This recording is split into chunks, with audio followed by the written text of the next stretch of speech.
If it lo makusi said you first stop it. Stop. Sing it. No? I can't sing it. Let me teach you. Oh yeah.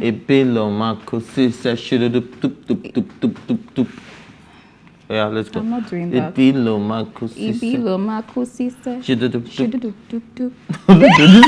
sing along. Anyway, big shout out to man like Olada for yes. That's a big tune, Lonely. And of course, if you haven't listened to his EP, you should go check it out. It's on every streaming platform. And let's move on to the first story of the day. You ready? Please, I'm ready. Okay. All right. So Rema's manager, Sean Okeke, responded to DJ Neptune's statement, which in itself was a response to Jones's act, Rema's Twitter rant about For You, a song which features him on Neptune's sophomore album Greatness 2.0. Part of the statement reads, "Firstly, I acknowledge that I and my big bro DJ Neptune had conversations regarding the said collaboration as well as the song released sometime last year, 2020. Few months passed and the artist felt the song shouldn't be released anymore as there was no more release timeline for it and urged me to communicate same with my big bro, that is DJ Neptune. I made it known to DJ Neptune sometime during our conversation that the song can't come out again as we don't have any more free release window available for the song and hence we can put it out there. I also on my part promised to follow up with the artist and label with hope of convincing all artists to approve the song release." What do you think of this? Like, I feel like this is a very, very terrible damage control, because as the manager, if you are taking full responsibility for everything that has happened, then it shouldn't have happened. Do you hear what I mean? Like, you are my manager. If you are promising somebody that, oh, don't worry, I'll make it work with my guy. If I'm your artist and you're my manager and I tell you I don't want this out, I think you should respect me before you start giving another person, words of encouragement, because you keep calling him big bro. Like, that was so very irritating. Like, big bro, as a manager, you need to make decisions. My artists don't want the song out. Can we not put it out? And before you put it out, you need to let us know. You have to be very firm and put your feet on the ground concerning certain things. You get me? Yeah, but I think he actually told DJ Neptune that we can't put it out now. But at that point, DJ Neptune had already planned like everything and already set to release the album. And he released it, obviously, as we can see. That's why we're having this back and forth. I just think that everything is a problem of communication, because obviously, did you see what DJ Neptune wrote on his page? He wrote a very long thing explaining how he's not at fault, how he communicated to his manager that this music, we have to release it too, because he already planned, he already set a date, he already done everything, that if he removes the song, it's going to affect the album release, and then it's going to, like, obviously he won't be able to release the album at that time. So he told the manager, but the manager didn't tell Rema. So DJ Neptune already said that he's not even angry with Rema because obviously it's a communication. She understands. So I think the problem is from the manager. And the fact that he's even taking responsibility for it, it's even, like, it just it's even making it more cringe. It's just lack of professionalism. If you're in the middle of Rema and DJ Neptune, two very big celebrities in the music industry, they have the music together, then you have to be and firm. And you have to be firm, and he's communicating to you as the manager, obviously, and you can't tell your artist what is happening. You can't keep him updated. He's big bro now. You have to run it for big bro. Which dirty big bro? They need big bros favors. That's a problem. Like, I think that's the problem of a lot of Nigerian celebrities as well. The older you are in the game, or the bigger you are in the game, you become a sudden big bro in quotes. Do you understand? And then you find out that there's really nothing to this big bro more than the connections they've been able to build over the years. Do you understand? Which, if you stay hardworking, if you stay true to your craft, you see those same connections, you can build them in a week. Yeah. Do you get me? Because they didn't have the advantages or the advantage that we have presently using social media. I remember when DJ Neptune was blowing up, he probably didn't have, all this concerts, all this international recognition. Yeah. But it was hard work that got him to where he is. But you are Rema today. You have the social media, you have Twitter, you have Instagram, you have everything at your fingertip. They didn't have that. You can negotiate shows on the internet. DJ Neptune probably had to fly to Abuja to go and do a meeting, to sign for it. Do you understand? But now things have been made easier, but there's still this kind of fear Yeah. It's Neptune. It's more connected. No. Those people even want to show the youngins more favors than the oldies because what's the oldies they really bring to the table? Yeah. If you think about it, apart from the fact that they've been there and they will bring more crowd for, they can't even bring more crowd for you because if DJ Neptune headlining a show on his own, how many people will show up? And if Rema is headlining a show on his own, nah, there's no even comparison. Like, check out what I mean. Nah. But all this big bro thing, I understand that yes, give respect to women's due. I get it, but not to now be kissing people's behinds. This is legit kissing like his behind. Like when I saw it, what's happening? Like we just picture him doing like this, big bro star. Yes, sir. Yes, sir. He's not even showing loyalty to his artist. He's showing more loyalty to the big bro, I'm like, to the what's so-called big bro. happening? And then on Insta, I don't know if you saw this post that DJ Spinall posted. Yeah. Was supporting Neptune. Yeah. I just think and that was very doesn't condescending, doesn't especially make any sense. from somebody like Spinall saying that leave that small boy. He's probably smoked the wrong one. Talking about drug involvement and all of that. Like it doesn't need to get that far. They tried to make Rema look stupid for expressing his. I mean, he was angry. He said he didn't want this song to be out. Whether his manager did not communicate or not, like that, we didn't know about that then. All he knew was that he communicated that he didn't want this song out and he released it. So him reacting like that is very is expected. It's okay. Because if it's a Wizkid or a Burna Boy that said that, you won't say, leave that guy. Even Dotun tried to, give his I saw that but too. Rema just came out and just said, he also called him Dotun Big Bro. I don't know what's going on with them and this big bro. Thunder fire big bro. And then see, one thing I've actually noticed in Nigeria is that the moment you start calling somebody Oga, boss, auntie, boss, uncle, they not actually want to show you that they're bigger than you. I have a similar experience. There's somebody that I'm always calling auntie that I don't feel like the person is actually trying to feel like I'm your auntie. No man, you're not my auntie. You are just somebody that I call auntie just because your name rhymes with auntie. Or boss. Your name actually rhymes with auntie. It's not because I actually see you like an auntie. Do you understand? And then I noticed that the person that wants to start doing like this kako be cheeky. You know what I mean? Yeah. But at the end of the day, man, to help with all of that, I'm no longer calling anybody. And I think that in a work and professional environment, call people by their first names. If you can't call them by their first name, call them by their last name. If you are too trained to call them by their last name, look for a nickname for them. Which one is Big Bro? Yeah, which one is all this big bro, Auntie this, and Auntie Nima, and sister. Uncle Some people is sister, sister Nema. If it's in the office now, everybody your first name. I don't even care how old you are. You get it doesn't make any sense. I mean, in the office, it depends. If you want to, you can add miss or whatever, sha. But the one of saying, I don't know, boss, my boss, I hello. Anytime you see person, you prostrate. In the office, if you call them by their first name, they will say, am I your mate? Why are you calling me by my first name in the office? Me, I don't see anything wrong with adding Miss or Mister. Like, it depends. No, there's nothing wrong with that. That's why I call them by their last name of and course. just add the Mr. or and Miss. There's nothing like boss. This one. Some people even prostrate in the office. When you see someone, you prostrate. Of course, there are people that actually deserve it, that they've earned it. But if you haven't earned it, then to hell with you. Do you understand? If you haven't earned it to me, to hell with you, honestly. Do you get me? There are people that they've earned my Mr., my uncle, my auntie. They've actually earned it. Do you understand? But if you haven't earned it, and then you feel like it's your entitlement, to hell with you. Hey, do you get me? Anyways, let's move on to the next story. DJ Jimmy Jatt shades artists that avoid local shows. He said, I think it is the colonial mentality that is still worrying a lot of our people. When it is Western world inviting you, even if it is an award in the smallest room, they are always quick to go and will probably arrive 4 days before the award.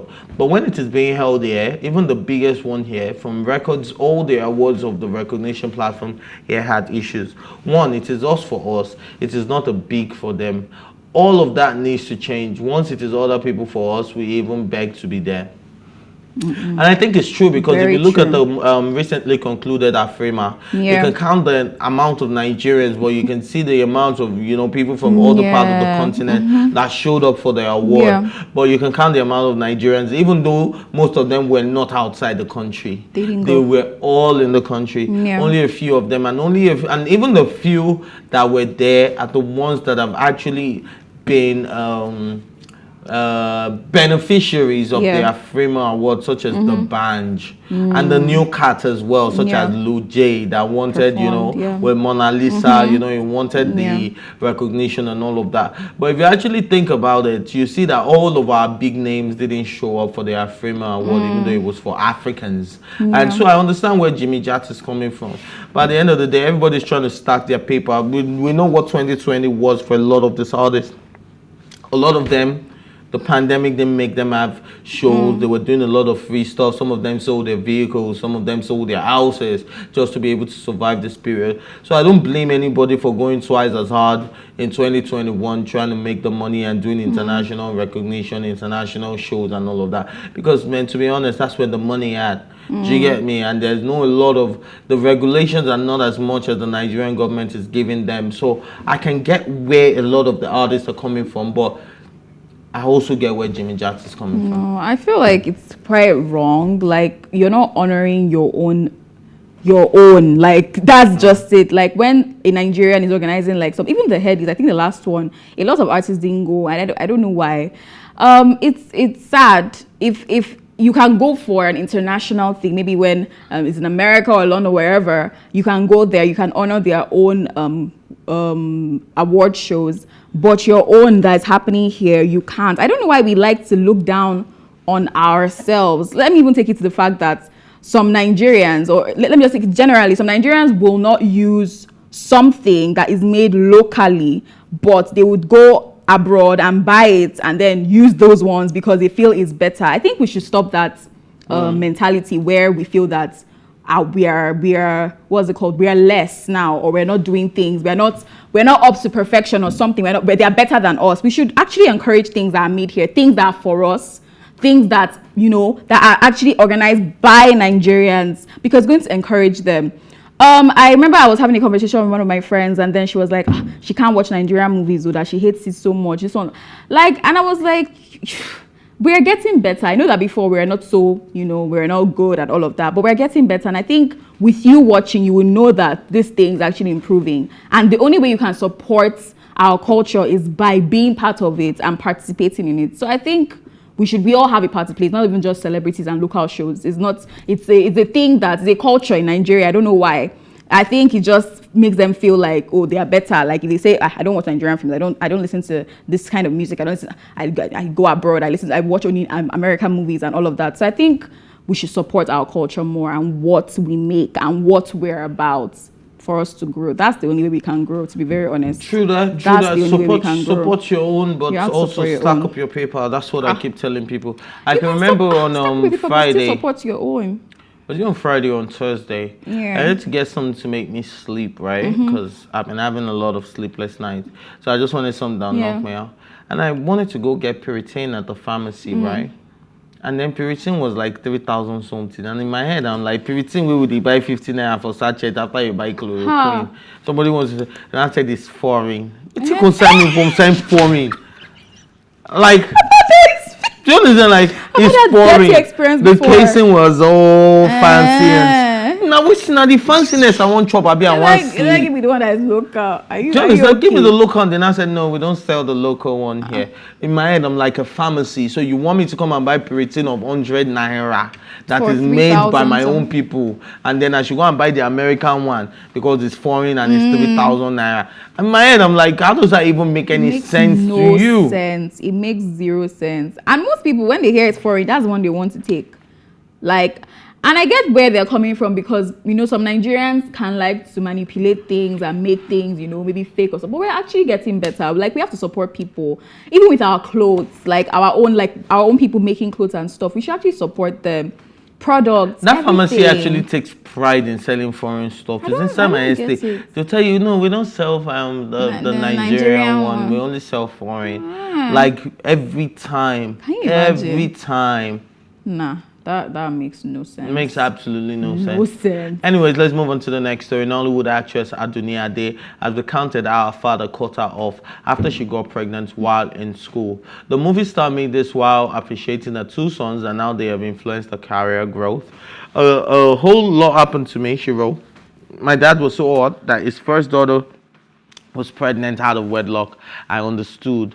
I was a senior at college. It was the worst time of my life. All financial support was cut off. Ade credited a success story to her sons, revealing how they drive out to get the job done. And I think this is amazing. Like sometimes people don't understand the power of having, you know, somebody to live for. Do you understand? Like when you have somebody in your life that you do not want them to see you do not want them to see you as a disappointment. You don't want them to see you as a failure. You don't want them to see you as a deadbeat. You don't want them to, you understand? Like you just have to keep pushing, because now you know there's somebody looking up to you. There's somebody calling you dada. There's somebody calling you mama. Do you understand? At least when you have such stuff in your life, you want to push to the limits. You get like to the limits. You keep pushing because somebody is looking up to you. But now let's talk about the parent side of it now. People make mistakes, right? Of course, everyone makes mistakes. And the moment your daughter gets pregnant, especially a daughter that has reached the stage of puberty, right? If it was like a very young girl that you're wondering that, okay, this has to be a perverted act, right? Then yes, you can go to the full extent of the law.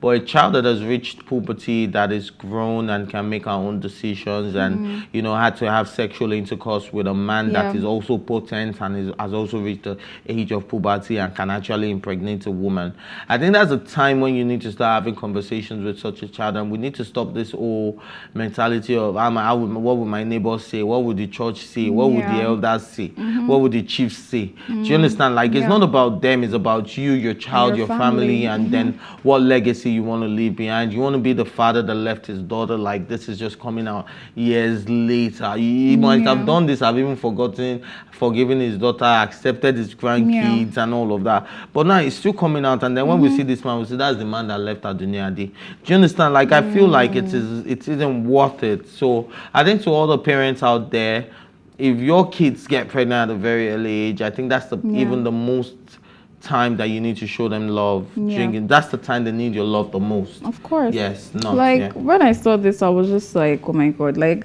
there's so many stories, especially in Nigeria, because I don't know, the culture, the shaming culture in Nigeria is too much. Like when it comes to things relating to sex, is a lot. And I understand where the parents are coming from to think, okay, I need to send this girl out. Maybe, of course, as you said, church is a very big factor. You think, you know, what would my church members say? Or what would my family members say? Or what would everybody say? And you're thinking. But I don't think we should ever get the option of sending your child out because she got pregnant. I think that's the time to actually take her in, you know, love her, as you said, embrace her, correct her for what she has done. But it has happened. There's nothing you can do. Whether you shout or you don't shout, it has happened. Moving forward, I think we should like calm down on the shaming culture, like in Nigeria especially. We like to shame people, like women especially, when it comes to sex. Like she's gotten pregnant before marriage, so what? Like she's at a certain age because she has not gotten married. The shaming culture too. You stalk. Why is she not married? Why is she pregnant? Why is she with a child? I think everyone should just mind their business, and people should learn not to carry another person's opinion on their head. Because it's when you carry another person's opinion on your head that you start to make stupid decisions and, you know, act abruptly and then send your child out on the road or whatever because she's pregnant. I don't think that's nice. And I like the fact that she's now Adunni Ade. She's now someone. She's now successful, and she can say her story and relate her success to those children. Like, I'm so excited for her. Like, she has come out of this stronger, you know, and she's still pushing, share her story. Now, her parents, I'm sure, of course, they will come back to her and apologize for everything. But it won't change what had happened. So, I mean, to just curb the effects and all of that, just don't send your child out. Just keep her in the house and take care of her and love her. Yeah.